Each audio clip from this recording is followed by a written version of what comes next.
Este es, sin duda, el monumento fundamental de la antigua cultura mexicana. Durante años lo miré tratando de explicarme la causa de la sensación de energía inagotable que su presencia me imponía.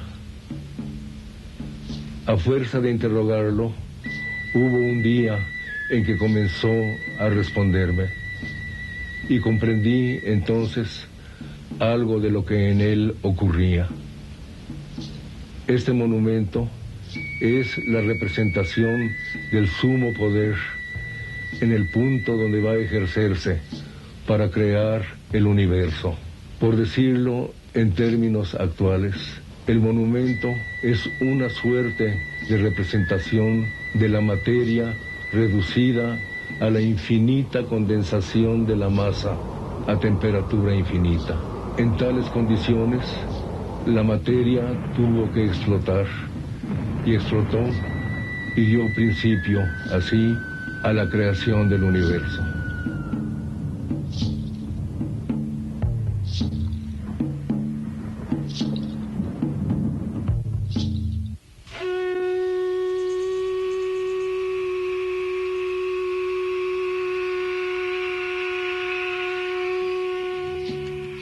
Al igual que en el fondo de todas las grandes culturas, en el de la antigua cultura mexicana, enraiza una concepción cosmogónica explicativa del destino del hombre y el mundo.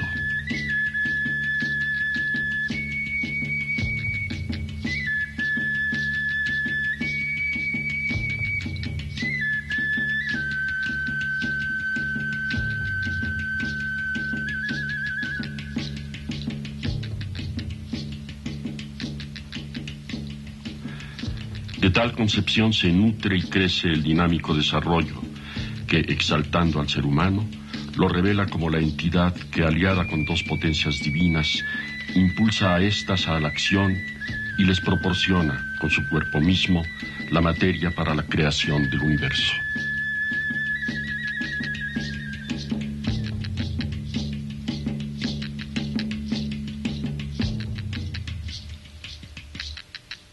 Es, en su totalidad, la figura de un ser humano, una mujer, varias de cuyas partes se ven sustituidas por otras, propias de la serpiente. Así, en el lugar de su cabeza se encuentran, enfrentadas, las de dos serpientes. Estas se proyectan hacia sus brazos y ocupan el lugar de sus manos.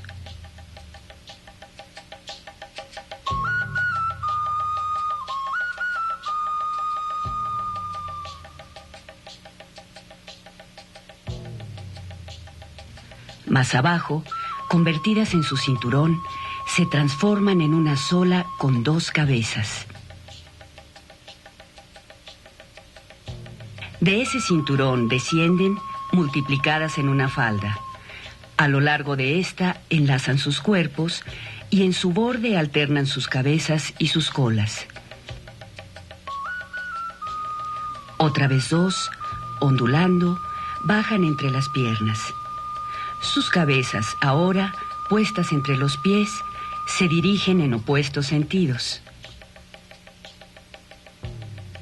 En el monumento, pues, aparecen un ser humano y dos serpientes que, proyectándose hacia abajo, forman sus manos, su cinturón, su falda y por fin vuelven a ser ellas mismas, encerrando desde abajo, como lo hacen en lo más alto, la figura del ser humano. Mírense además las articulaciones de sus hombros y sus codos. Ellas tienen ojos y bocas. Mírense sus pies.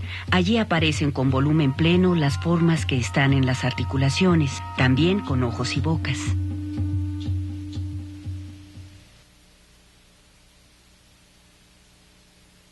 Los antiguos mexicanos, para dar expresión escrita a sus ideas, no usaron signos alfabéticos, sino formas plásticas, cuya lectura directa nos está todavía vedada. Al concluir la conquista española de nuestro territorio, hubo sabios europeos que se preocuparon por averiguar cómo pensábamos o vivíamos. Con tal fin, interrogaron a nuestros sabios de entonces, y estos, entre un montón de patrañas, les revelaron secretos que podemos conocer en ciertos documentos y textos, cuya verdad se puede probar comparándolos con lo que nuestros antepasados escribieron mediante formas plásticas, esto es, con sus monumentos. Nacieron así de mentiras enteras y verdades a medias, obras monumentales que todavía nos son fuente e incierta manera para conocernos.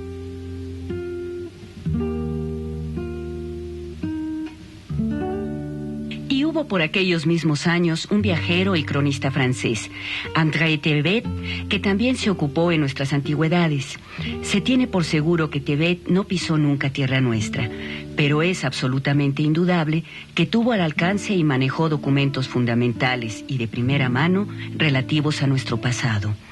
Él es autor de una obra en francés que en su mayor parte se diría escrita de su propia mano y que lleva el título de Histoire du Mexique, Historia de México, que nos explica con claridad encandilante el sentido del monumento que aquí vemos, su significado y aquella sensación de energía inagotable que de él se desprende. Dos dioses, Tzalcóatl y Tezcatlipoca, trajeron a la diosa de la tierra, Atlalteutli, de los cielos abajo, la cual estaba plena en todas las coyunturas de ojos y de bocas, con las cuales mordía como bestia salvaje, y antes que la hubieran bajado había ya agua, la cual no saben quién la creó, sobre la cual esta diosa caminaba. Viendo esto, los dioses dijeron el uno al otro, hay necesidad de hacer la tierra, y en diciendo tal, se cambiaron los dos en dos grandes serpientes, de las cuales una asió a la diosa desde la mano derecha al pie izquierdo, otra de la mano izquierda al pie derecho, y la oprimieron tanto que la hicieron romperse por la mitad, y de la mitad hacia los hombros hicieron la tierra, y la otra mitad la llevaron al cielo. Y más adelante dice, en reverencia a la misma diosa de la tierra, según ellos tenía forma de hombre, otros dicen que de mujer. Comparemos ahora lo narrado con este monumento. La Coatlicue representa el momento donde las serpientes, al unirse al ser humano, constituyen la potencia que, al volverse en acto, creará el mundo entero. Algo similar a aquella masa y aquella temperatura infinitas con las cuales la materia pudo, al explotar, originar el universo. Pero hay más. En la base de este monumento, esculpida en relieve no para ser vista, sino para integrar el significado cabal de su sentido, está una imagen de Tlaloc. El labio superior, como se advierte en otras imágenes de Tlaloc, representa dos cabezas de serpiente enfrentadas, igual que en la cima de Coatlicue.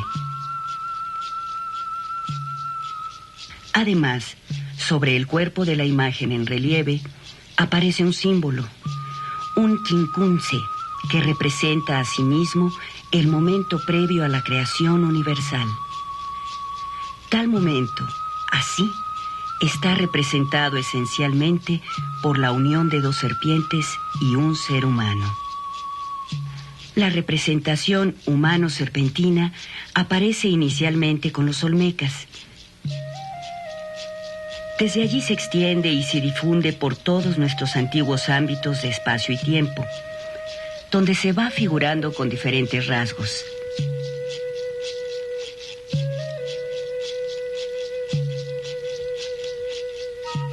Tales figuraciones alcanzan entre los mexicas su perfecta culminación y su síntesis.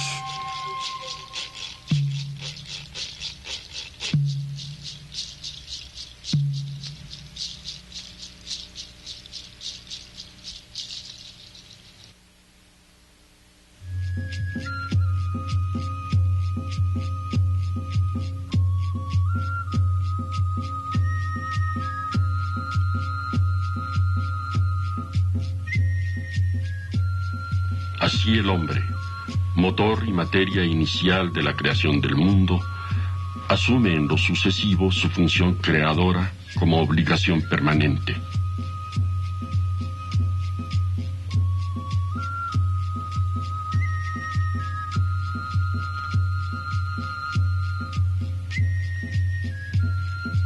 La creación no es un hecho único, sino un proceso interminable.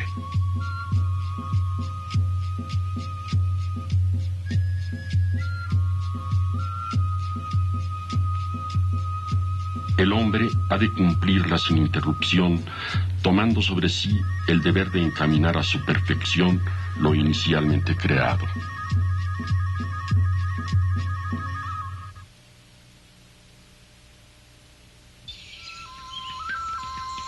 La idea que de sí mismos y del mundo se hicieron los creadores de la antigua cultura mexicana tuvo que manifestarse en representaciones plásticas concretas, supuesto que éstas fueron el medio principal con que contaron para darle expresión comunicable.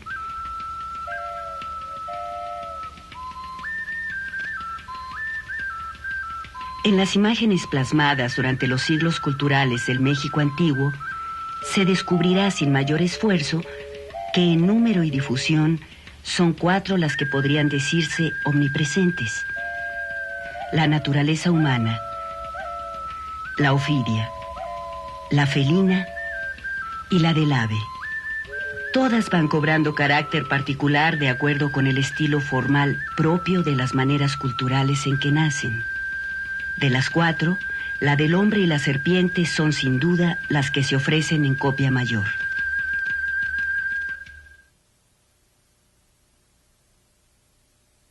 La imagen humana, seña patente de la índole humanista de la cultura donde tiene origen, aparece en el México antiguo desde tiempos incluso anteriores a los olmecas. Durante los siglos iniciales del Preclásico, la extensión de este territorio se puebla de maravillosas imágenes primordialmente femeninas. Pareciera que el hombre, en la feliz inocencia de aquella alba de la civilización, admirado del pródigo funcionamiento de la naturaleza, hubiera querido concentrarlo en la forma de la mujer, fuente y culminación de la vida, evidencia de cuánto ésta posee de motivos de sabiduría y felicidad. Las imágenes femeninas se multiplican de continuo en esas innúmeras figurillas de cerámica en que la inerte materia del barro cobra algo como el escalofrío de la materia viviente. En el Preclásico, ya sea desnudo o suntuosamente vestido, la imagen del hombre revela su dedicación a diversas ocupaciones sociales. Así, en tanto que la imagen femenina simboliza la alegre plenitud vital de lo creado, la del hombre viene a representar el orden social, mediante la figuración de los diferentes oficios y funciones que por él han de ser cumplidos. El hombre muestra, así, su naturaleza de organizador y mantenedor de la sociedad en donde existe. Con el surgimiento del influjo olmeca se difunde en zonas muy diversas la presencia de figuras asexuadas de seres humanos que sugieren rasgos infantiles. Con los olmecas se establece una nueva imagen del hombre. Se reviste de especiales condiciones de sabiduría que lo sitúan como foco central, cuyo sentido alumbra el de las imágenes restantes. Con este carácter se transmitirá su representación a las sucesivas manifestaciones culturales del México antiguo, hasta llegar a su culminación con los mexicas, durante el posclásico tardío.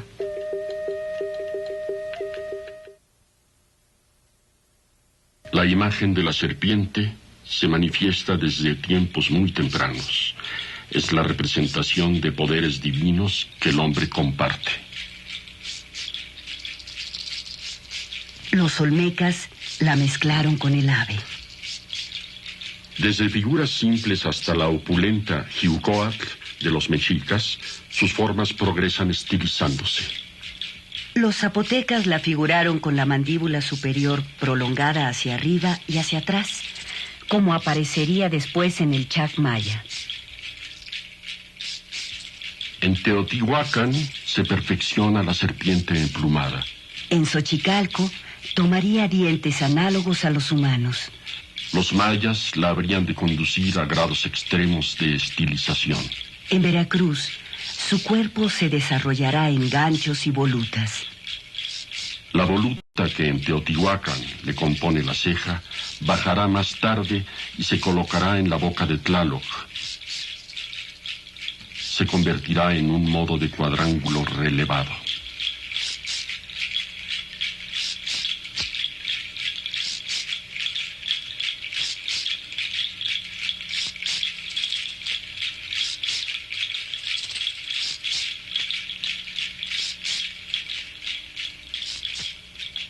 Este hecho comienza a percibirse en Cacaxtla y se vuelve definitivo entre los mexicas, con quienes el tal cuadrángulo se cubre de un entretejimiento como de petate.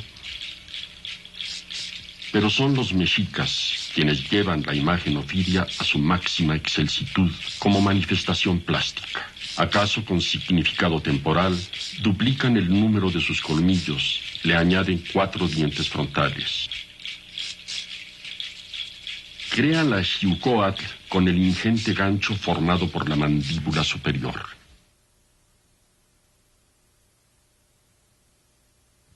El felino, especialmente el jaguar, se mira también figurado desde épocas primarias.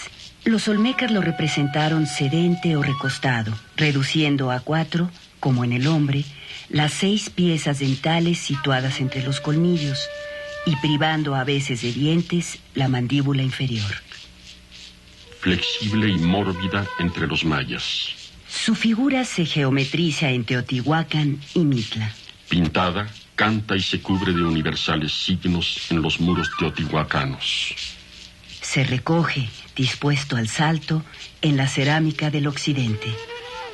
Revelando su materia esencial, los mayas y los de Cacaxtla hacen que de él nazca el lirio acuático. Endurecido, el jaguar muestra en tula, collar y grandes garras. En los códices su piel se ilustra de manchas y rayas. Se multiplican en el templo de los jaguares de Chichén Itzá. Los mexicas prodigan sus efigies esculpidas, la máxima de las cuales es el portentoso Ocelocuauhxicalli.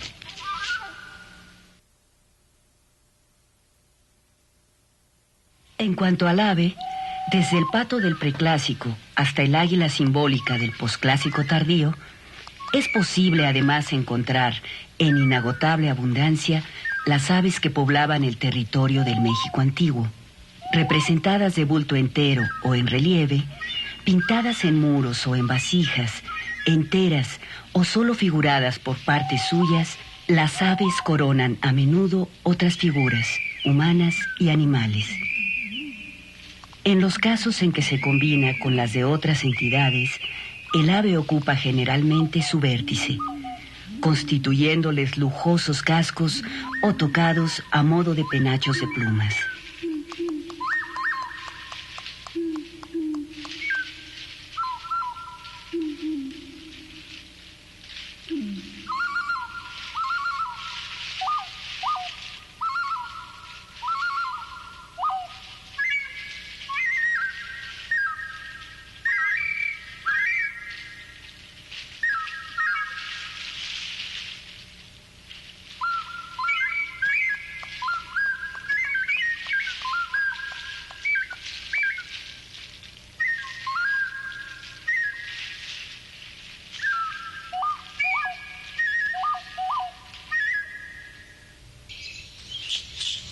Es frecuente en periodos y espacios variados la presencia de 2 serpientes que se enfrentan. Así se miran, por ejemplo, en el altar 4 de la venta.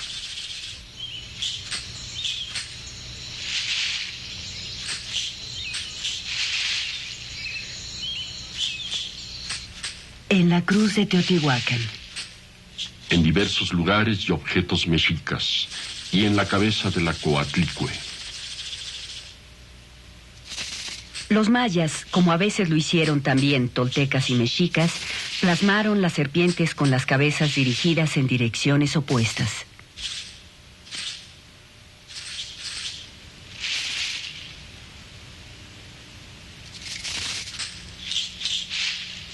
La combinación más copiosamente representada es la figura humana con 2 serpientes.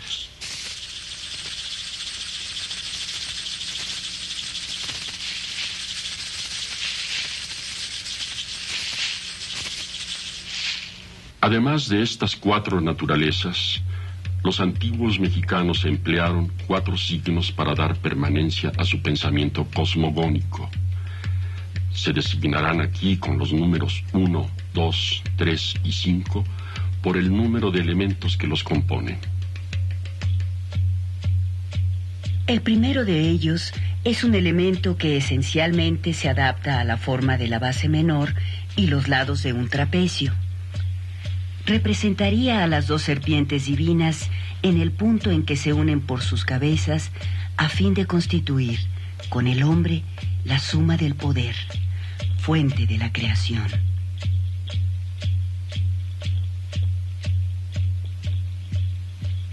El segundo es esa misma forma, ahora dividida por la mitad. Representaría a las serpientes divinas en el momento previo a su unión con el ser humano.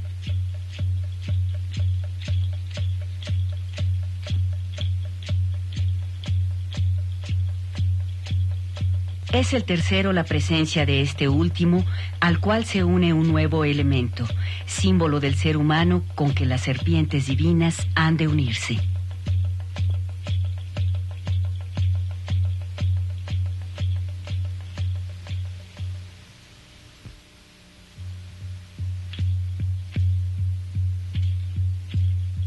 El cuarto signo es el quincunce, 5 puntos dispuestos como en la quinta cara del dado.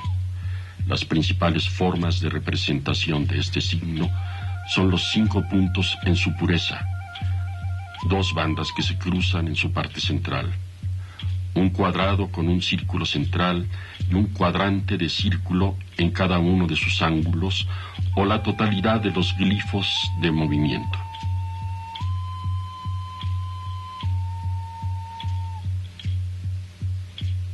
El quincunce aparece sin cesar en imágenes creadas durante el tiempo y en el espacio de la antigua cultura mexicana.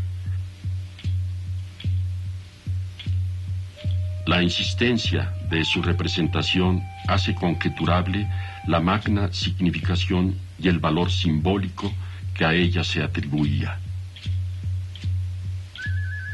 Imagínese ahora el momento donde, según la Histoire du Mexique, ambos dioses, cambiados en grandes serpientes, se ponen a la tarea creadora. Uno de ellos hace a la forma humana de la mano derecha al pie izquierdo, el otro a la inversa, de la mano izquierda al pie derecho.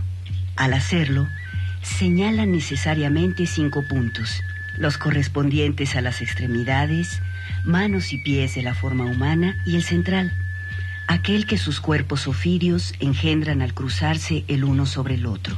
Un punto en el centro, otros 4 señalando los ángulos de una superficie ideal. Allí está, claro y evidente, el quincunce. Entre los olmecas, en el altar 4 de la venta.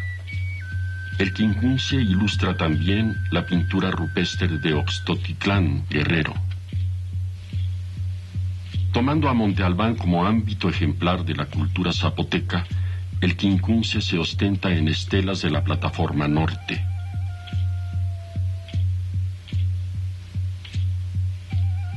En los danzantes.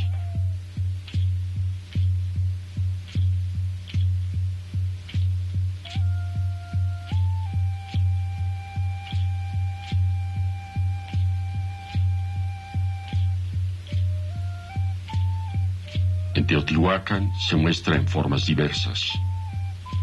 Aparece en la vestimenta de diferentes figuras sonrientes de Veracruz.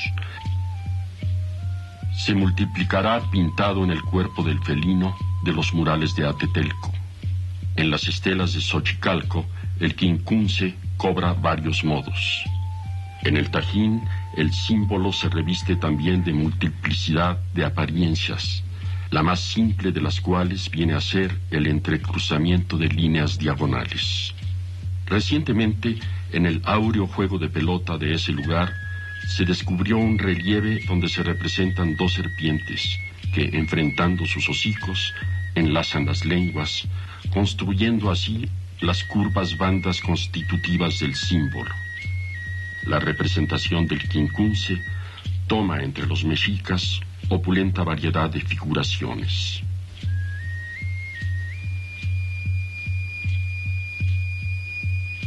En losas del recinto de las águilas del Templo Mayor de Tenochtitlan, toma la forma de una flor de 4 pétalos.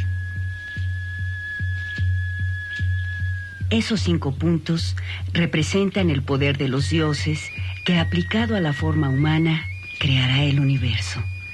Son de tal suerte signos de la acción cosmogónica, insuperable concepción de la importancia del ser humano en el universo. Él es condición sin la cual el universo no existiría. El hombre es el medio insustituible de su preservación y su desenvolvimiento.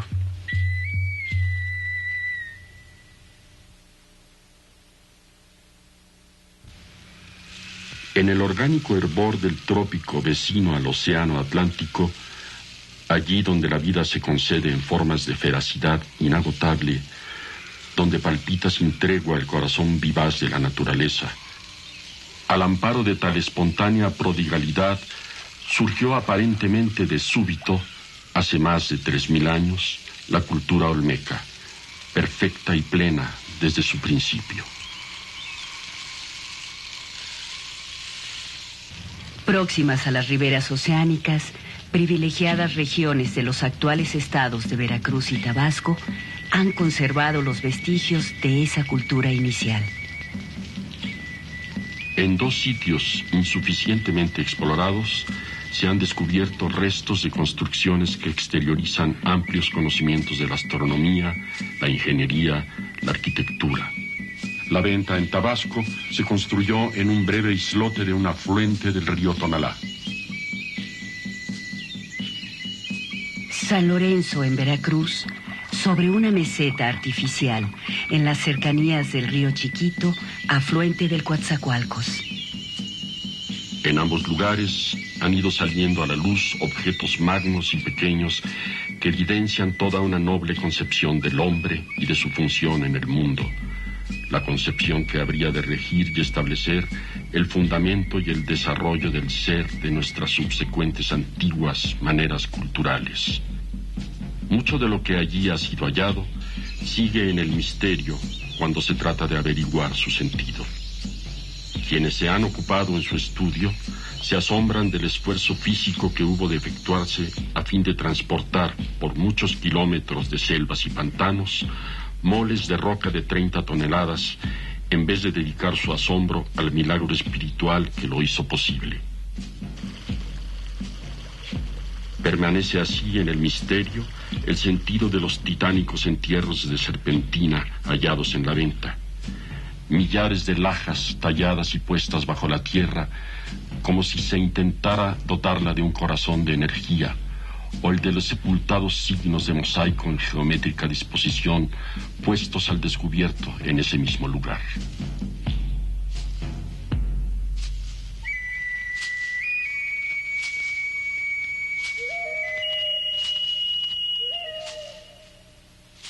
Pero existen, en cambio, otros múltiples objetos cuyo significado puede llegar a ser más accesible, especialmente porque plasman la imagen humana. La mayor parte de ellos se ha encontrado en La Venta y San Lorenzo, aunque también han aparecido en otros sitios de la región, y yendo más lejos, aún en lugares de Costa Rica. La figura del hombre se mira en ellos prácticamente de continuo, ya sola, sea de cuerpo entero o representada por una de sus partes, aislada o como parte de otra pieza, como es el caso de los llamados altares. Grandes volúmenes de piedra que al frente se hunden en un nicho del cual emerge, única o dúplice, la imagen humana, que en ocasiones se ve también relevada en los flancos de tales pétreos volúmenes. Y es en los rostros provenientes de la cultura olmeca en donde se encuentra íntegramente manifiesto el pensamiento cosmogónico que funda la unidad y la grandeza de la antigua cultura mexicana. En los rostros que de ella provienen se revela su secreto mayor. Su labio superior se ensancha para figurar el perfil de 2 cabezas de serpiente que se enfrentan. como si los olmecas hubieran decidido suprimir toda duda acerca del significado del ensanchamiento del labio superior en sus representaciones del rostro humano, en una época tardía, ya por desaparecer, esculpieron este rostro. La intención no puede ser más clara. Allí está la típica boca trapecial olmeca. Allí, en el ensanchado labio superior, toma relieve el perfil de dos cabezas serpentinas enfrentadas, unidas al ser humano. Las dos serpientes divinas constituyen la unidad que creará el universo.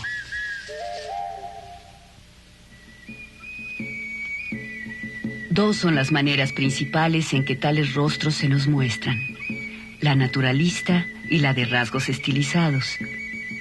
Ejemplo de estos últimos nos lo dan las llamadas hachas ceremoniales. Todos los rasgos en ellos son variables, salvo uno. Su boca es trapecial y se ensancha en el labio superior. Es así una suerte de simbolización de las dos cabezas ofídeas frente a frente.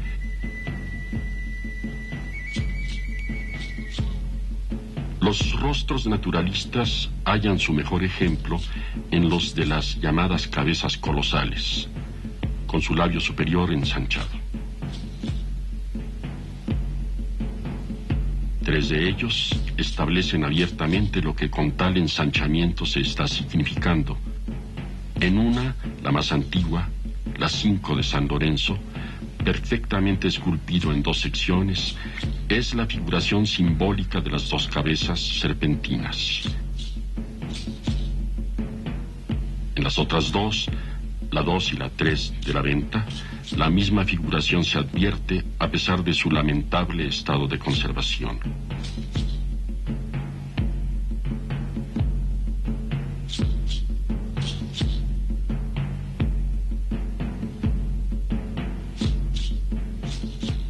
Si después de observar esos 3 rostros se examinan los de las restantes cabezas colosales, se advertirá que eso mismo está simbolizado en su labio superior.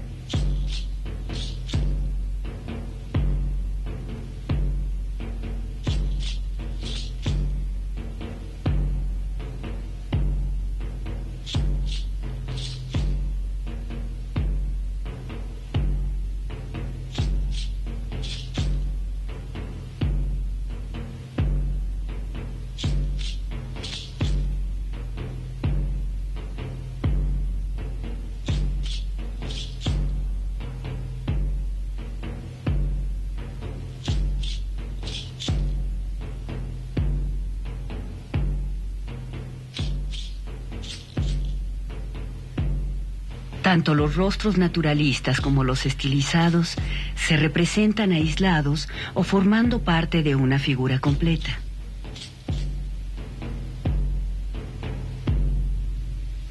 Ejemplo de un rostro naturalista en una figura completa es el llamado Príncipe de Cruz del Milagro. De un rostro de rasgos estilizados en una figura de esa característica es el monumento 10 de San Lorenzo, siendo la estilización de los rasgos faciales el medio con que los olmecas expresaron los grados de manifestación de la esencia humana. Es posible comprender así que el Príncipe de Cruz del Milagro es imagen de la pura humanidad, cuya aspiración a niveles superiores está señalada por la amplitud del labio de arriba de su boca. El monumento 10 de San Lorenzo, a su vez, sería la representación de la plenitud de la esencia creadora del hombre en su máximo esplendor.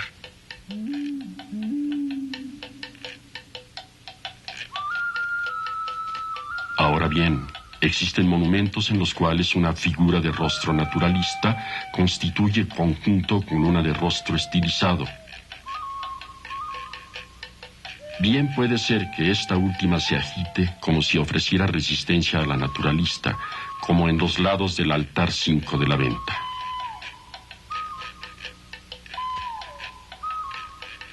o que aparezca tendida en los brazos y las piernas de la segunda, como en El Señor de las Limas, o que sea presentada por esta como en la figurilla de la colección Bliss.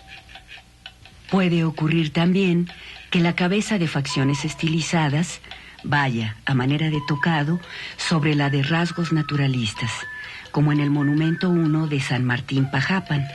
Cuando una imagen de rostro estilizado se encuentra en las piernas, los brazos o las manos de otra, cuyo rostro ofrece facciones naturalistas, se está expresando una suerte de desdoblamiento, señalador de adquisición de conciencia. El hombre natural conoce y exterioriza, como si fuera su propia alma, en la figura que sostiene o presenta su esencia misma, aquello que lo constituye de raíz y para siempre. Cuando la imagen estilizada se sitúa a manera de tocado sobre la cabeza de la naturalista, se está significando a sí mismo el modo como el hombre temporal sustenta la eternidad de su propio ser, invariable y perfecto. Él mismo se corona así de su propia permanente perfección. El tiempo se fija, deja de transcurrir y el hombre se transmuta en pura eternidad. Por lo plasmado en sus imágenes, se advierte que los olmecas estimaban que la facultad de intervenir como materia y motor en la creación universal era la condición esencial del hombre. Necesariamente y en cualquier circunstancia, el hombre se consideraba el creador. Y dado que el universo con su intervención estaba ya hecho, su poder de creación se manifestaría ininterrumpidamente en la tarea de preservarlo y orientarlo hacia su más alta perfección. Su conocimiento de la verdad de las cosas lo llevaría a una suerte de alianza con la vida natural que habría de ser de continuo venerada y fomentada por él. Su rostro parece mirar la sola verdad. Las líneas de sombra que recortan sus párpados vienen a reforzar el estrabismo de los iris, el cual hace posible esa mirada de lo verdadero. El entrecejo abulta su poder entre el principio de las cejas. El labio superior, esculpido en dos porciones separadas por un rehundimiento profundo, origina un espacio destinado a contener la doble presencia ofídea. A cada lado de la parte frontal del casco que la cubre, una garra de ave rapaz fija las uñas, haciendo adivinar la presencia del ave entera, poderosa a levantar en su vuelo la cabeza completa, integrándola a niveles superiores del ser y del conocimiento. De acuerdo con la concepción mexicana del génesis universal, del caos de las aguas increadas, surge por sí solo el verbo creador, constituido por la Trinidad del hombre y dos dioses transmutados en serpientes. En esta cabeza están claramente representadas 3 de las 4 naturalezas mencionadas. Faltaría, como falta en todas las demás, y también en los rostros tanto naturalistas como estilizados, la naturaleza felina. No obstante, la imagen de un felino y su acuática naturaleza se aprecia en un ingente cuerpo de felino humanoide asentado sobre las ancas y las patas traseras y es el sustento de un magno rostro enigmático. El ancho labio superior, típico del modo olmeca de representar los rostros humanos, define el exterior de la boca. A sus lados, hacia los alveolos, que podrían suponerse asiento de los colmillos, ascienden desde la tierra hasta meterse en ellos 2 robustos y complejos volúmenes. En ambos, la porción cilíndrica engendra una serie de paralelas bandas diagonales. Tales volúmenes son la representación convencionalmente simbólica de 2 diferentes ríos en su nacimiento, su curso y su desembocadero. La aseveración de la naturaleza acuática atribuida al jaguar en la antigua cultura mexicana da pie para una explicación con acentos de verdad iluminadora.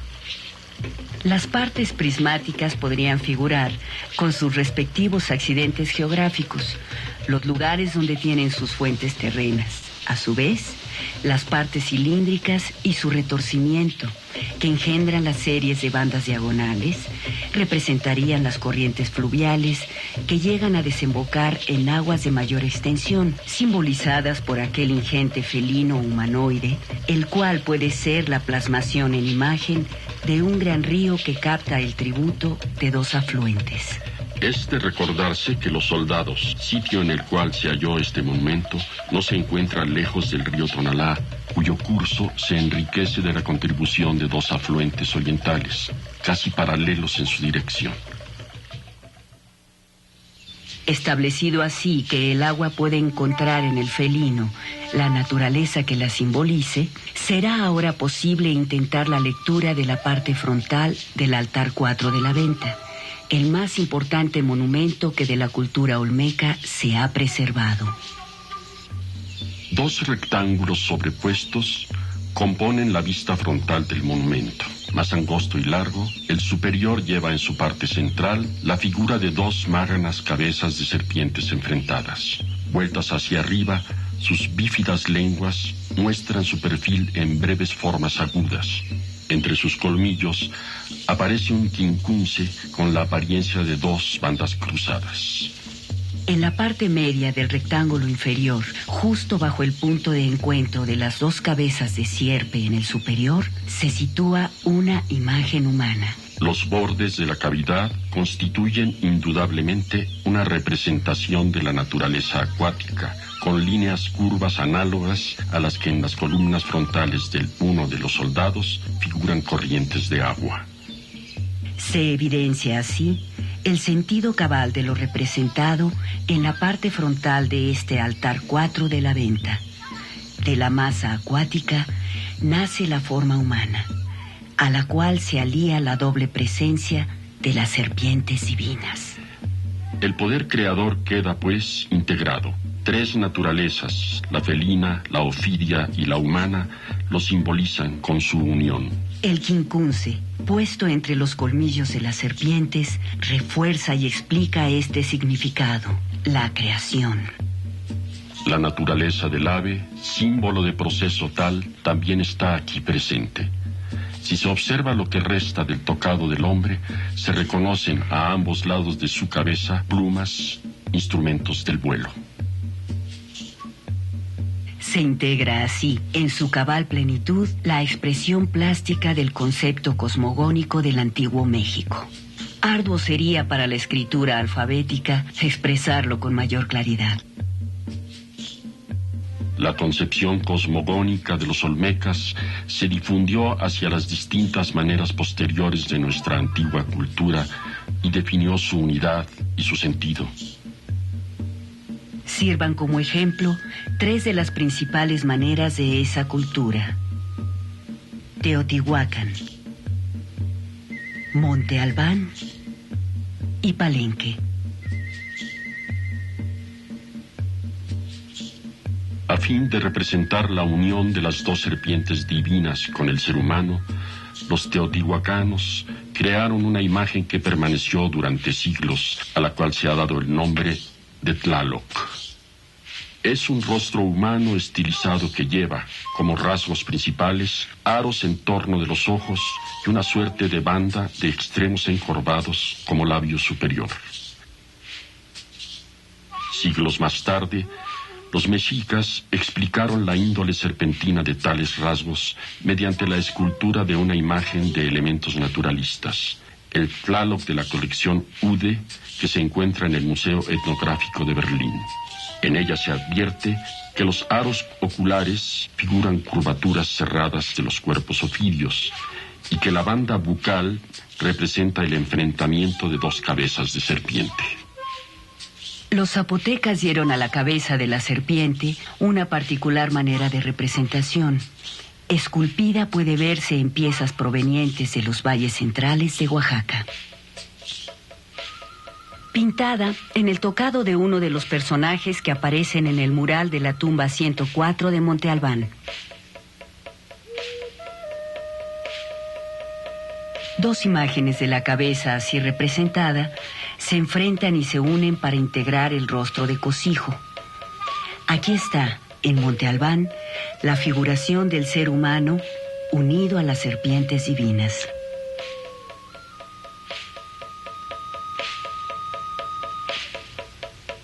Esa misma triple alianza fue plasmada por los mayas de Palenque, quienes favorecieron sus representaciones llevándola a límites excelsos. En la losa que cubría el sarcófago de Pacal, en la cámara interior del templo de las inscripciones, 2 grandes serpientes abren desmesuradamente sus mandíbulas superiores para dar paso al hombre que de ellas surge.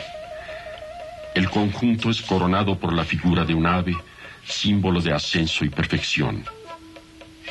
El hombre en ascenso, antes de iniciar su vuelo, se apoyaba en un gran mascarón con el rostro de Chac.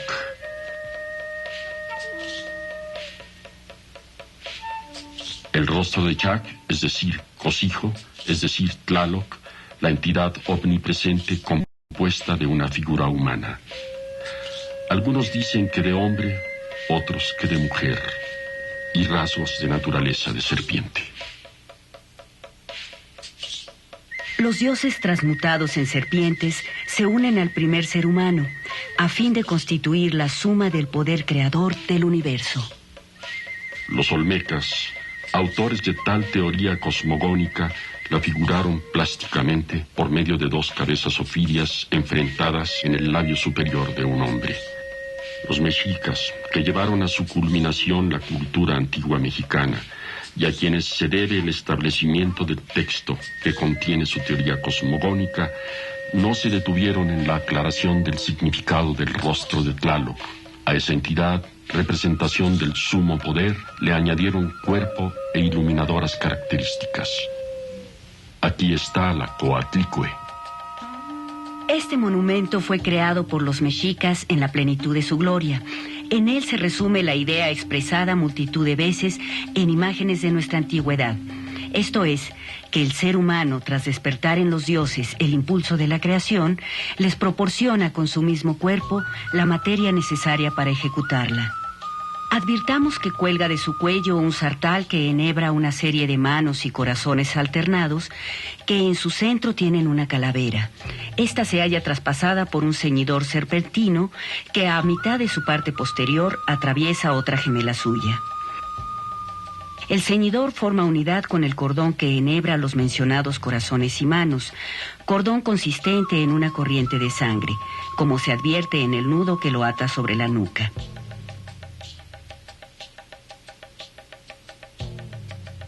La materia que constituye este nudo es un líquido. Así lo señalan las líneas ondulantes y paralelas que centrales lo recorren a lo largo de sus vueltas. Y es un líquido precioso. Así lo indican las redondas joyas dobles que lo ilustran en su corriente. Un líquido enjollado, pues. Esto es un agua preciosa. El agua preciosa, es decir, la sangre.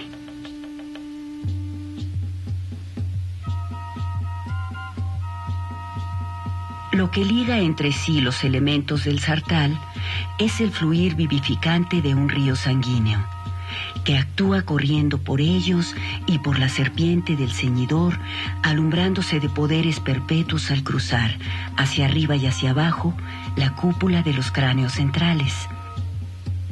Tenemos aquí la representación de manos, herramientas humanas de toda creación material, de corazones, órganos que con sus latidos crean el movimiento de la sangre que crea la vida, de calaveras, por una parte, contenedoras de la voluntad y el pensamiento, que crean lo inmaterial, por la otra, símbolos de lo que sobrevive a la putrefacción del cuerpo, esto es, de la vida sin término. El latir de los corazones, al impulsar la sangre del ya dicho cordón, anima con el ciclo incesante de la circulación la efectividad de las funciones creadoras de manos y calaveras, vivas estas como lo demuestra la condición de sus ojos. Todo así, facultades creadoras, cuya plasmación refuerza lo expresado por la unión de las serpientes y el ser humano. Es el centro del monumento. Un numeroso conjunto de elementos presentes en él desarrolla el mismo sentido. Un conjunto de plumas, expresión de vuelo en ascenso.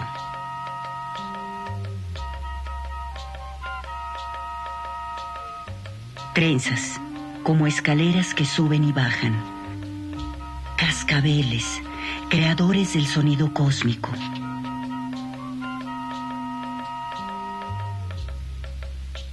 Caracoles, con su espiral céntrica, vía que engendra la posibilidad de infinita sucesión de avances y retrocesos, y a la vez esencia de la forma de la oreja, que al oír justifica la existencia de los cascabeles, nacidos de las aguas caóticas.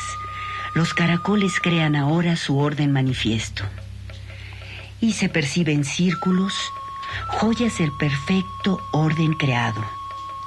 Innumerables quincunces, ya puros, como en las escamas de las grandes serpientes, ya componiendo el signo del movimiento creador, como en el nudo que sobre la nuca da paso a la corriente sanguínea, o en el enlazamiento de los cuerpos de las serpientes de la falda. Expresión creadora en su totalidad, este monumento viene a ser la síntesis explicativa del concepto que desde su origen olmeca enuncia la suprema función del ser humano como impulso y materia de la creación universal y por tanto como merecedor de la encomienda de preservar el universo y esforzarse por llevarlo a su perfección. Gloria de México es la significación humanista del concepto cosmogónico que dio sentido al nacimiento y orientó el desarrollo de sus antiguas culturas autóctonas, otorgándoles grandeza y perfecta unidad. De acuerdo con tal concepto, el hombre proporcionó a las potencias divinas el impulso y la materia con los cuales ellas alcanzaron el poder de crear el universo. De tal suerte, el hombre no aparece como el amo y señor de las cosas creadas, del modo en que lo presentan las cosmogonías de la cultura occidental, sino como su iniciador y el encargado de su preservación. El hombre, pues, no ha de pretender el dominio de la naturaleza, sino su alianza con ella, a fin de lograr, con su perfeccionamiento, el suyo propio.